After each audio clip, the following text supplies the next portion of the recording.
Well, good morning, guys. It's Pastor Andy. Today is May the 14th, and we're looking together in Psalm chapter 86.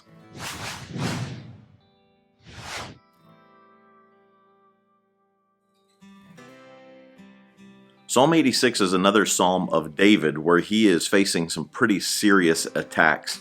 And he begins the chapter by crying out to God and asking God to take a stand on his behalf. He says in verse 1, "Bend down, O Lord, and hear my prayer. Answer me, for I need your help. Protect me, for I am devoted to you. Save me, for I serve you and trust you. You are my God. Be merciful to me, O Lord, for I am calling on you constantly. Give me happiness, O Lord, for I give myself to you."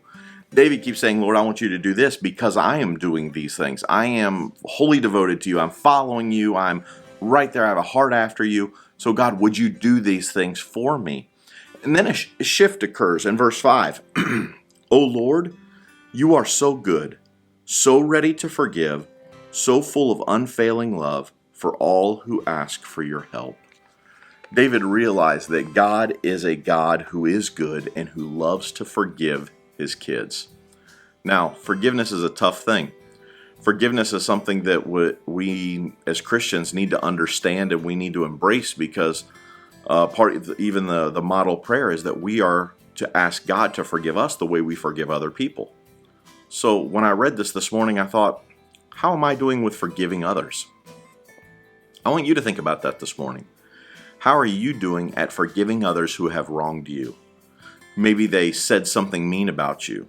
Maybe they said something very unkind, or maybe they did something unkind, or they hurt you in a way, or I don't know what it is. There's all kinds of ways that we can be hurt. It's not just physical hurt. You know, the old saying we used to say when we were kids, sticks and stones may break my bones, but words will never hurt me. Well, that's a bunch of baloney, because words do hurt. And words can hurt even worse than a physical hurt, a stick and stone, so to speak. How are we doing forgiving those who have hurt us?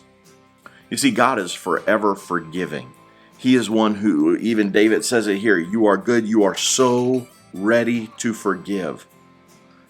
Are we so ready to forgive when people wrong us?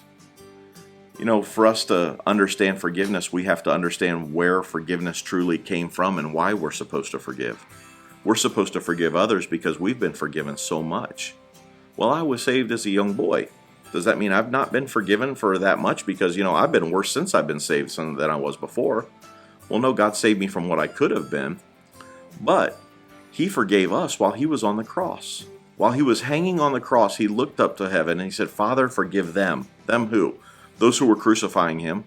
Well, who crucified Him? Well, my sins put Him on the cross. So in a sense, Jesus was saying, Father, forgive Andy because he doesn't know what he's doing. Father, forgive these people who are crucifying me. Father, forgive these sinners because they don't know what they're doing.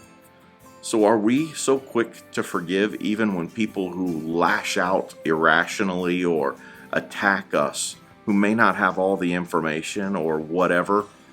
Are we so quick to forgive? He goes on, you are so good, so ready to forgive, so full of unfailing love for all who ask your help. What an unbelievable thing to say. Verse 11, teach me your ways, O Lord, that I might live according to your truth. Grant me purity of heart so that I may honor you.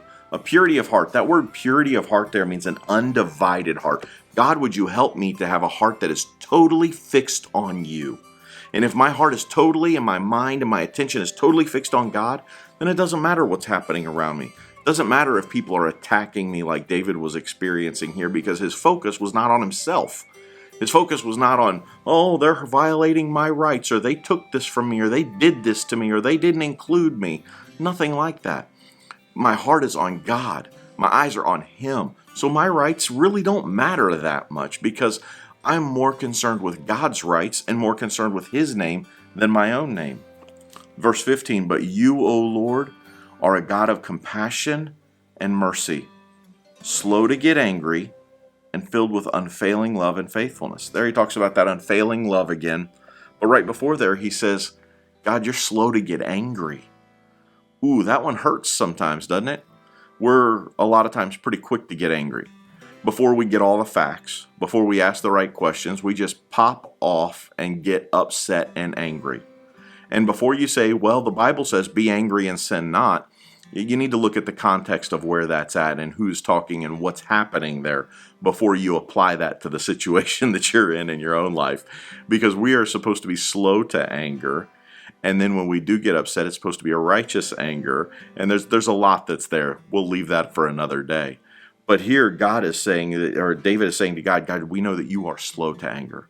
And that's something that we should be as well. Slow to anger. Because we need to make sure we have all the facts. We need to make sure that we're doing things in the right way. We need to make sure a lot of those things. But what an awesome thing. What could that be said of you? That you're a person who is slow to anger. What do your kids say about you? That one hurts me because sometimes I can get a little rough at times with the kids when they don't listen to me for the 37th time when I tell them to pick up their room or whatever. But are we truly people who are slow to anger? Man, there's so much in this Psalm 86 today, that we could stop and we could talk about and we could excavate some awesome jewels of the Lord.